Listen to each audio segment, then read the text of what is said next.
Does the person you are with encourage you to read? You have to ask, what does he bring for me? Roses or books? If someone has a stake in making you better, that person will push you towards books. Books are what we all need.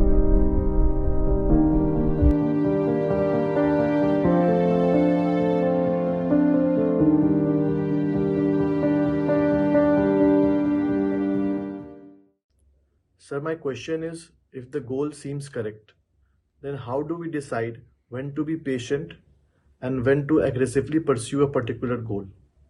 For example, from an academic point of view, if we try to attempt an exam and we failed, then how do we decide when to try again and when we should drop it? Like our inner self says that try again, but from different sources we get that we should be dropping it. So how to do this decision making? You are talking of something academic, something related to your career. What is it that you want to give another try to?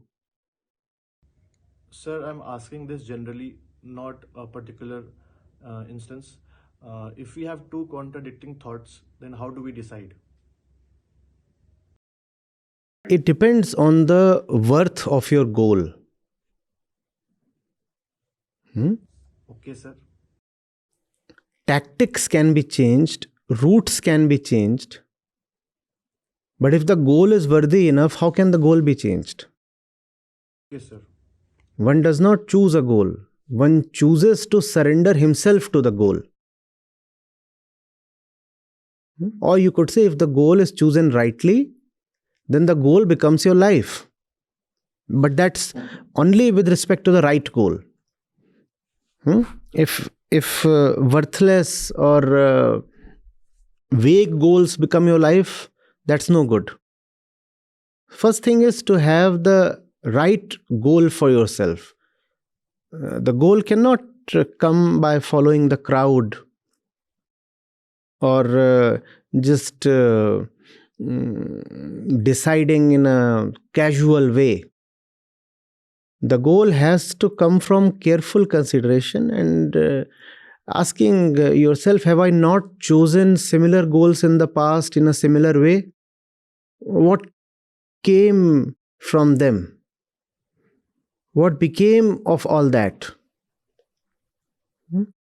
So choose your goal with all the attention and all the intelligence that you have. And once the goal is chosen, give yourself to the goal. Surrender to the goal. Okay, sir. And if the goal is worthy enough, usually it won't be easy to attain. That's the difficult part. The fun part is, if the goal is chosen with attention, then the goal is something you fall in love with. Therefore, you can stay with the goal for a long time. Therefore, even if you fail, it suffices to know that you are living for the goal. It becomes a love affair. Yes, sir. And then if you fail, you do not change the goal. You change the methods, the processes, the approach, the tactics. All those things obviously are negotiable and can be changed. I'm talking of the right scenario, the ideal scenario. Choose the goal extremely wisely, and then it does not matter whether you are failing or succeeding or what. Obviously, you do not want to keep failing continuously.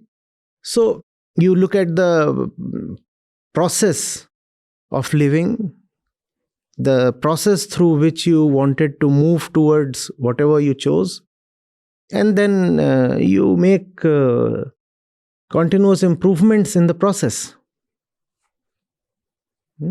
But all this talk of improvement and everything makes sense only if, first of all, the goal is right. The trouble with 99% of us is that the goal itself is not right. And because the goal is not right, you keep getting those contradictory thoughts you talked of. That's one great benefit one gets by having the right goal for himself. There is no inner conflict. Contradictory thoughts don't arise at all. Something has been settled for good, probably settled for life. I know this is what I have to do. I know this is who I am. I know this is what I love. So, no contradictory thoughts on that anymore. And that's a privileged situation to be in. That's a lot of peace. And that saves a lot of your inner energy. A lot of people are continuously battling with themselves within. And all the energy is getting dissipated just inwardly without making any real progress.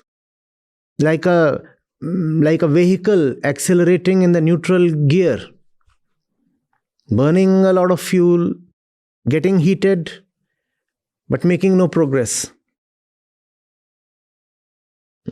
So when the goal is chosen rightly, then thoughts of giving up or changing track, what you call as second thoughts, third thoughts, those thoughts are rare. Then you have ample space to rather look at your processes and methods, approaches, tactics, and you can work on them. I understood, sir. Thank you.